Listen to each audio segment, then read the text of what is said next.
Halo, assalamualaikum. Di sini saya Tasya Kenastriana, lalu ada teman saya Lilik Mifta Aziza dan ada Gaisani Hanifah. Kami di sini akan menjelaskan materi tentang risiko perubahan kurs. Mari kita simak materinya.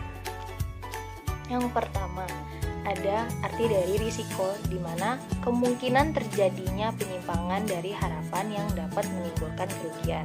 Lalu ada arti dari manajemen risiko, yaitu di mana segala proses kegiatan yang dilakukan semata untuk meminimalkan bahkan mencegah terjadinya risiko perusahaan.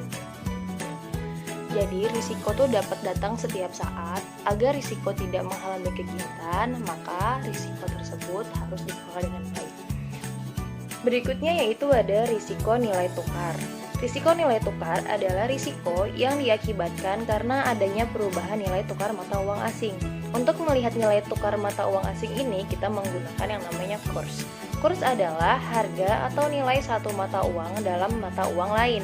Nah, kurs biasanya ditetapkan oleh bank sentral atau negara. Kurs disebut sebagai perbandingan nilai. Artinya, ketika kita menukarkan mata uang satu dengan mata uang lainnya, maka akan menghasilkan perbandingan nilai atau harga dari kedua mata uang tersebut. Yang kemudian ada faktor yang mempengaruhi kurs mata uang asing naik turun, yaitu tingkat inflasi antar dua negara.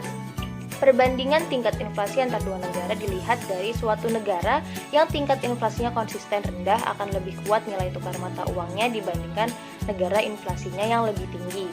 Yang kedua ada perbandingan tingkat suku bunga antar dua negara, di mana bank sentral bisa mempengaruhi inflasi dan nilai tukar mata uang dengan mengubah tingkat suku bunga suatu negara.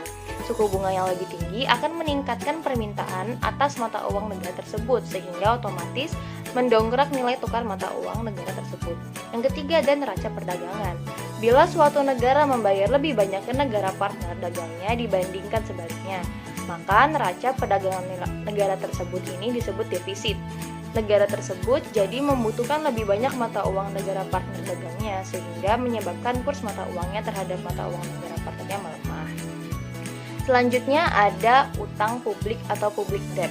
Public debt membengkak jika anggaran domestik pembiayaan proyek-proyek kepentingan publik dan pemerintah suatu negara defisit, yang bisa menutup dengan menjual bon pemerintah atau mencetak uang, yang tentunya akan mengarahkan ke inflasi. Inflasi dan gagal bayar yang mengakibatkan peringkat utang turun jelas memperlemah kurs.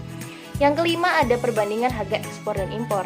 Jika harga ekspor meningkat lebih cepat dari harga impornya, kurs suatu negara tersebut cenderung menguat. Begitupun sebaliknya. Yang keenam ada stabilitas politik dan ekonomi. Semua investor mencari negara berkinerja ekonomi bagus dan stimulasi politik stabil. Minat investor berinvestasi akan meningkatkan kurs mata uang suatu negara. Lalu selanjutnya ada manajemen perubahan kurs. Yang pertama ada exposure transaksi, yaitu exposure yang terjadi karena perusahaan memasuki kontrak tertentu yang kemudian memunculkan sejumlah nilai uang yang rentan terhadap perubahan kurs. Yang kedua ada exposure akuntansi.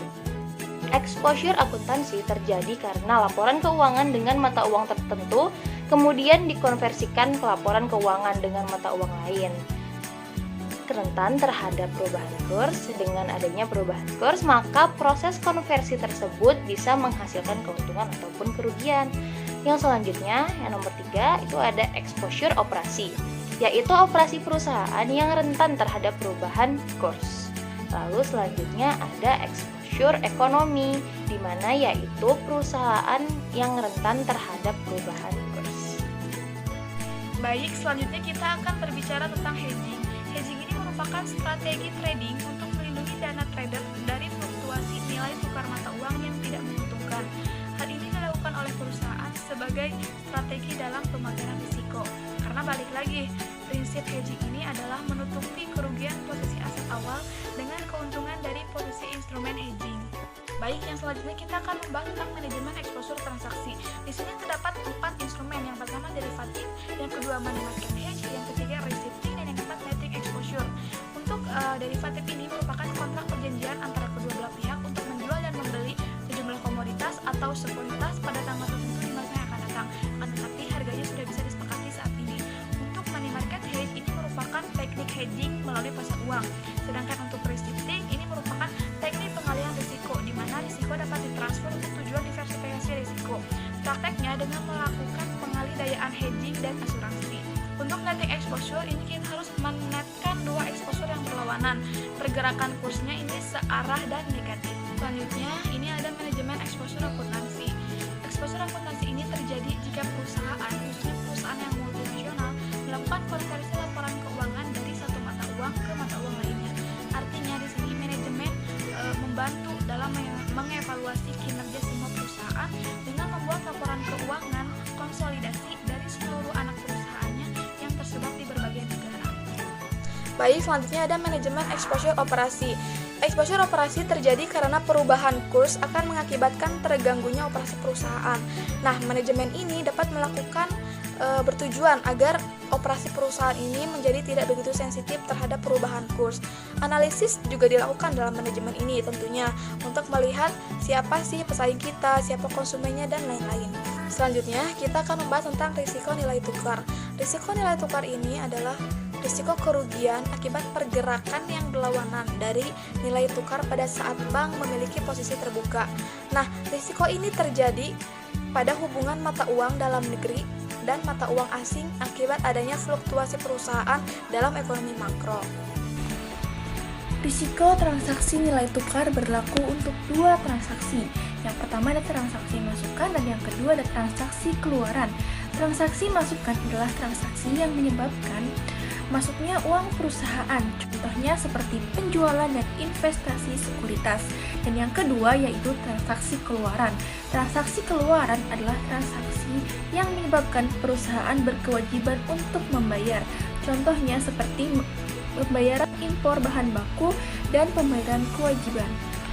Jenis transaksi untuk menanggulangi risiko perubahan kurs ada 6. Dan yang pertama ada transaksi spot. Transaksi spot adalah pembelian atau penjualan devisa yang dilakukan secara tunai, yang menyerahkan devisanya dilakukan segera setelah penutupan transaksi. Dan yang kedua ada transaksi forward, adalah jual beli devisa dengan menyerahkan devisa pada waktu yang ditentukan di kemudian hari atau lebih dari 2 hari kerja sejak terjadinya transaksi berdasarkan kurs yang ditetapkan pada waktu transaksi ditutup. Yang ketiga ada hedging dengan forward, adalah menutupi kerugian aset awal dengan keuntungan pada instrumen hedging. Kandidat pada instrumen hedging yang terbaik adalah instrumen dengan perubahan harga yang mempunyai korelasi tinggi dengan perubahan nilai aset yang dilindungi nilainya. Selanjutnya ada swap. Swap adalah perjanjian antara dua belah pihak untuk saling menukar aliran kas secara periodik dalam jangka waktu tertentu pada masa yang akan datang menurut aturan yang telah disepakati. Kemudian ada futures. Futures merupakan suatu kontrak standar yang diperdagangkan pada bursa berjangka untuk membeli ataupun menjual aset acuan dari instrumen keuangan di masa yang akan datang dengan harga tertentu. Dan yang terakhir ada opsi. Opsi merupakan instrumen derivatif. Opsi merupakan hak untuk melakukan sesuatu.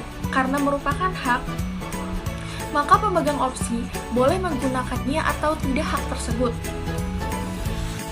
Dalam melakukan manajemen risiko nilai tukar, terdapat 2 informasi penting, yaitu informasi mengenai kondisi berbagai negara yang sedang terjadi saat ini, dan kita antisipasi dari informasi historis mengenai pergerakan nilai, dan yang kedua, informasi mengenai arus kas dalam tiap mata uang yang sedang terjadi saat ini dan diantisipasi dalam setiap anak perusahaan. Cara memanage pengaruh fluktuasi nilai tukar adalah dengan melakukan analisa terhadap bagaimana exposure dapat mempengaruhi arus kas berdasarkan berbagai skenario nilai tukar, dan yang kedua yaitu perlu atau tidak dilakukan batasan terhadap exposure dan teknik batasan mana yang dipilih untuk meminimalisir risiko. Sekian pemaparan materi dari kami, kurang lebihnya mohon maaf. Terima kasih telah menonton sampai akhir.